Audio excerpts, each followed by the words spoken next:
The first 100K is the hardest. That's what I want to talk about today. Welcome. My name's Andrea Brown. This is Thrival Now, a YouTube channel where I'm committed to helping you go from survival to thrival in your health, wealth, and relationships.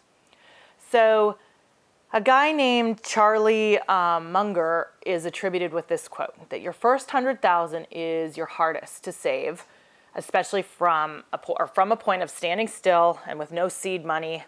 And he attributes or compares building wealth to being like a snowball that rolls downhill.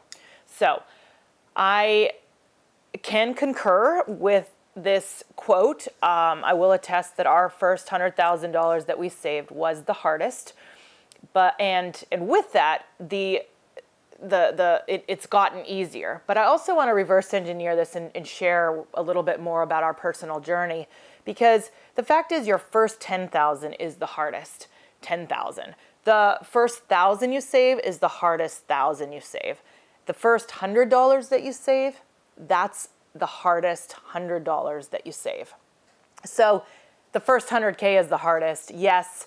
And there's reasons that I know that they use that quote particularly with building great wealth. But I want to really break this down and just talk about saving and how saving applies to building wealth in something, just in these incremental steps that open up doors to new levels. For us, as an example, I want to say it took us probably about 2 to 3 years to save our first $100,000 cash in the bank. The second 100,000 definitely came faster. And just another example, we've taken the winter off working. We've been working on our home renovation and pursuing some other things, taking a season of rest, though it hasn't been as restful as we would have liked. But the last contract that we had with our business netted us about $75,000 profit. And that was for a 2-week period. So in 2 weeks, we went from taking 100,000, let's say, in previous years, that taking 2 or 3 years, the second 100,000 a whole lot faster. And then, as a brief example, in 2 weeks, making $75,000 and profiting from that. The fact is, though, I don't want to brag about that. What I want to do is explain that same principle applies all the way back to that first $100 that you put in the bank or that you save and squirrel away. In our early years being married, it's been about 10 years that we're celebrating 11 years.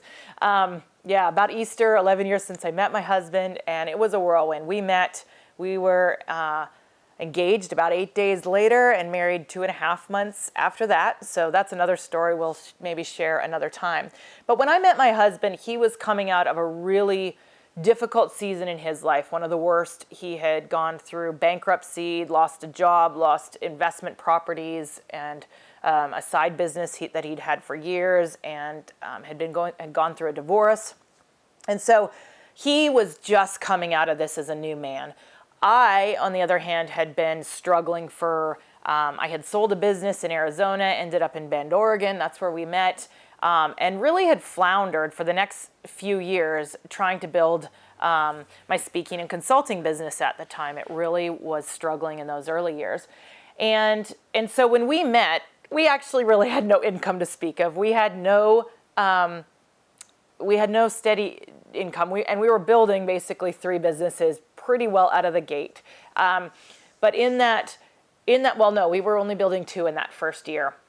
And so we were living hand to mouth. There was nothing saved. My husband got injured in that first year, and it was a struggle. The fact is, it was difficult. And I just remember that there was nothing to speak of as far as even beginning to feel like we could save any money. It was stressful. There was anxiety. There was discord. We fought so much. It was so difficult. And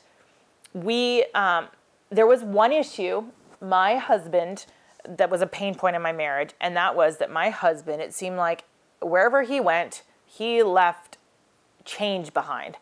Pennies, nickels, dimes, annoying change. It would fall out of his pockets in the couch. I mean, God, he left it in the bathroom, in the bed, in the truck. it seemed like anywhere he went, he was leaving money. And I was annoyed because he didn't immediately turn around and pick it up. And he had some back pain at the time and issues. So, those were a lot of the reasons he wasn't doing it. I thought sometimes he was just too lazy. He was dog tired from working. I was dog tired from having being pregnant and figuring all that out. We had a newborn baby. So this was actually now into our second year. So we had already been married, had the pregnancy, and we had the baby after that first year. So this was into the second year that I started doing this finally, after a year of being annoyed by it. And I finally embraced this idea that I've been living by, a maxim for years that I coined, which is that your biggest problem is your greatest opportunity. And finally being so disgruntled with this, it was not working. I probably had a pissy mood trying to get him to change and pick his money up and, be respectful. And finally I just knew I had to go about a different route, and I knew we needed to save, and he was doing what he could. And I just finally realized I needed to take this pain point and make it my, that maybe this was our way out. And so I started picking up his change, and I squirreled that change away, and I saved it, and I saved, and I saved, and I really tried to change my attitude. Instead of being pissy, I tried to pray and be positive and be more encouraging in regard to this stuff with my husband.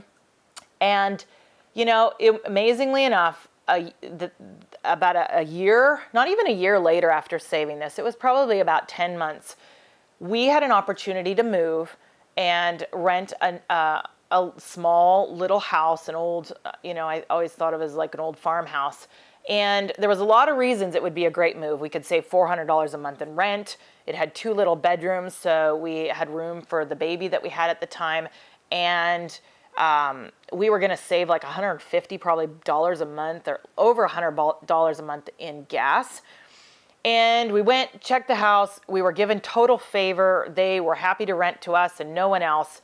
And suddenly the guys started talking about a deposit, and my husband pulled me aside and he was like, we don't have enough for the deposit. I think it was crazy. It was pretty inexpensive rent, but whatever it wasn't even 1 month's rent for the deposit, which was in itself an incredible opportunity. But as it was, I think we only needed to have $400 or $500. Maybe it was $450 or $500 for the deposit. I want to say $450. And by then I had saved something like $600. And so my husband was, I think, stricken by the fact that we had this incredible opportunity and we didn't have a deposit. And I looked at him and I said, yeah, we do. And I told him I'd been saving this money. And I think I had accelerated that savings because I'd been given some birthday money and some Christmas money by some family. And so I think a couple $100 I'd thrown into that mix that had accelerated. But I had picked up probably $300 or $400 in change that year. And what was amazing is when we used that money to make that shift, that $600 that we had saved, we didn't even have to use all of it, but suddenly that deposit, which we were going to get back, which I figured was still like in the bank in one sense, it was still saved, we were going to be able to make back $400 or more plus gas, let's say $500 a month save by moving into this house. And so by saving that first $500, now suddenly, it took a year to do that, let's say, and suddenly we could save $500 every month moving forward. And so this principle applies, that snowball principle applies. And so if you are, I don't know what your situation is, you might be a single mom with a couple kids, you might be a married couple that's struggling with, financial debt, hospital bills, different things like that. You might be, a widow and struggling to make ends meet with inflation. I don't know what it is, but there is an opportunity for you. And if you want to go to the next level, there is the opportunity. And one of the biggest things is to build wealth is to start by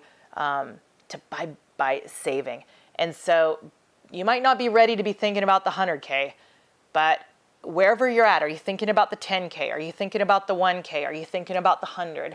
and do whatever it takes to save, I mean, not do whatever it takes, but within reason, do whatever it takes to save that, to protect that, and begin to build that. And that is one of the principles for building wealth. There's many others I'll get into, things like giving and investing and spending.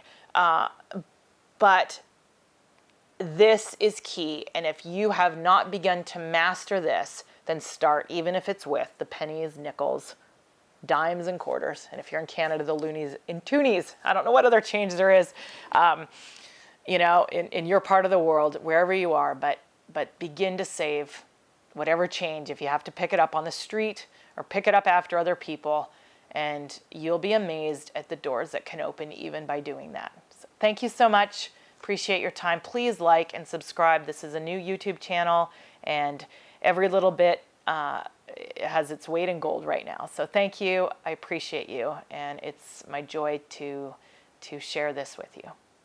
I'll see you next time.